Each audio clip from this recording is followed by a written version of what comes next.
140 करोड जनतेचं निवडणूक होती आणि ही निवडणूक जनतेनं तशीच दाखवली सुद्धा आहे। त्यांची दिशाभूलाची यांच्या म्हणजे माणूसच कोणी नाही, आज त्याचा भ्रम होऊन गेला। अहो आमच्या पाठीमागे जनता आहे। CM24 लाईव्ह न्यूज पाहण्यासाठी लाईक व सबस्क्राइब करून बेल आयकॉन दाबा।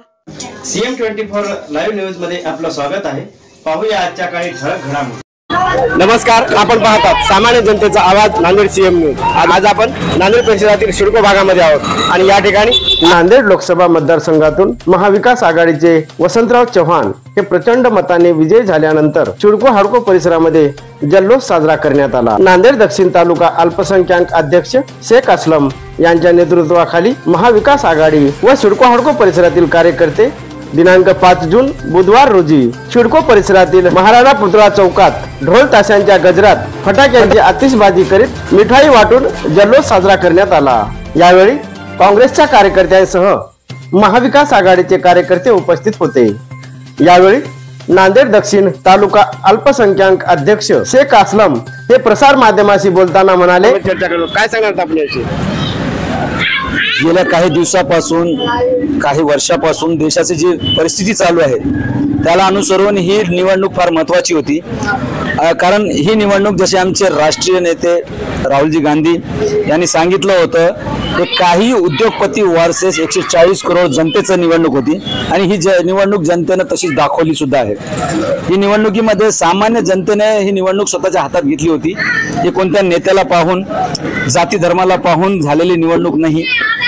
त्याच्यामध्ये सामान्य जनतेने यांच्यासाठी पुढे जे होणारे कामे आहेत, काँग्रेस पक्षाने जे मॅनिफेस्टो काढला होता त्याच्यामध्ये सामान्य जनतेला दिसून आलं की काँग्रेसची जर सरकार देशामध्ये येईल तर आमच्या देशाचं आमच्या मुलांचं भविष्य सुधरेल।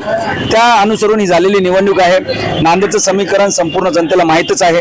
नांदेडमध्ये गेल्या काही वर्षामध्ये जे काही झालं होतं त्याला अनुसरून ही जर निवडणूक पाहायला गेली तर तशी नव्हती ही। त्याकरता सामान्य जनतेने स्वतःच्या भविष्यासाठी नांदेडमध्ये जे कायापलट झालं होतं त्याच्या विरोधात सामान्य जनतेने वसंतरावजी चव्हाण साहेबांना यांना भरघोस मताधिक्य देऊन निवडून दिलेलं आहे।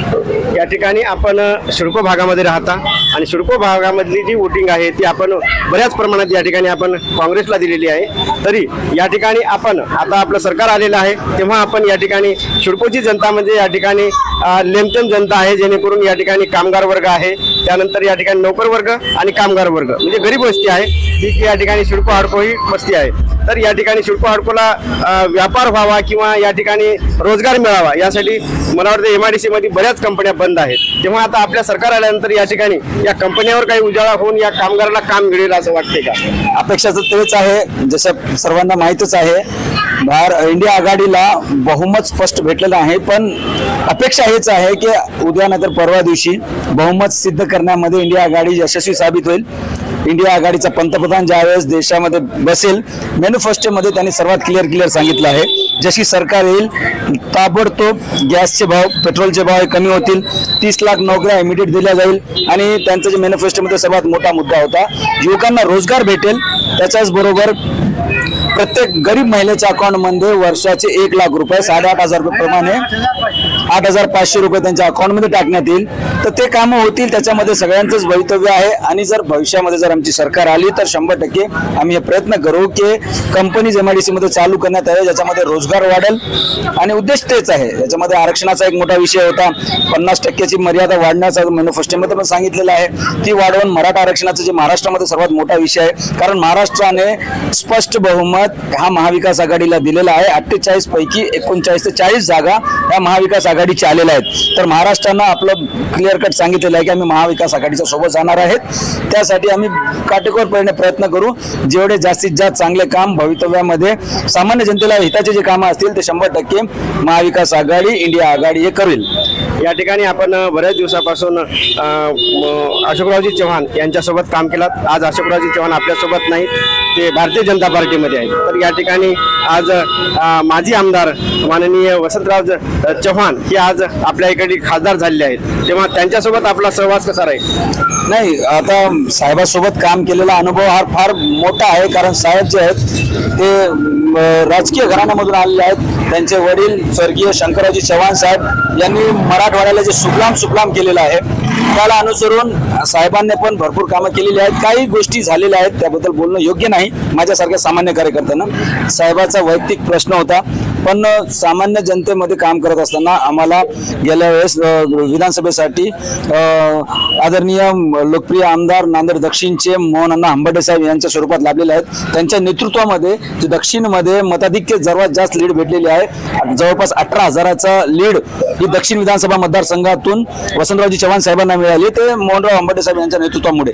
कारण ही जी निवडणूक झालेली आहे हे या निवडणुकीमध्ये फार मोठे नेते आमच्याकडे आले नव्हते नांदेडच्या निवडणुकीमध्ये, पण विरोधातले जे आहेत देशाचे पंतप्रधान असो, गृहमंत्री असो किंवा केंद्रीय मंत्री असो, राज्यमंत्री असो, उपमुख्यमंत्री असो, या सर्वांच्या विरोधात सामान्य जनता आणि मोजके काही नेते मंडळी जे लोकलचे आहेत, ज्याच्यामध्ये सर्वात मोठा वाटा माननीय मोहनअण्णा हंबर्डे साहेब यांचा होता.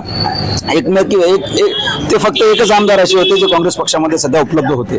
त्यांच्या नेतृत्वामध्ये दक्षिणमध्ये मताधिक्य फार मोठ्या प्रमाणात. या ठिकाणी आपल्यासोबत SV कुमारे आहेत, ते देखील आपल्यासोबत चर्चा करतात. काय सांगणार? कालची जे लोकसभेची निवडणूक झाली ती लोकसभेची निवडणूक म्हणजे एक अटीतटीची निवडणूक झाली. 2019च्या निवडणुकीमध्ये मोदी साहेबांनी जनतेला अशी आश्वासने तिची खैरात केलेली होती. अहो ते 15 लाख रुपये सोडून द्या पण 15 रुपये सुद्धा तिथे आले नाहीत. 30 करोड सोडून द्या पण तिथं 30 लोकांना सुद्धा नोकरी दिली नाहीत. अहो त्या शिक्षणाचं खाजगीकरण, खाजगी बाजारीकरण त्यांनी केले. मोदी साहेबांनी जनतेची दिशाभूल केलेली आहे, त्यांना बळी पडलेली आहे. याच कालच्या लोकसभेच्या माध्यमातून जनतेने मोदी साहेबांना जनतेच्या मताधिक्याने त्यांना उत्तर असं दिलेले आहे आणि जनतेने असं ओळखलेले आहे बाबा आपल्याला काँग्रेसशिवाय आपल्याला पर्याय नाही. आणि त्यांची दिशाभूलाची यांच्यामध्ये माणूसच कोणी नाही. आज त्याचा भ्रम होऊन गेला.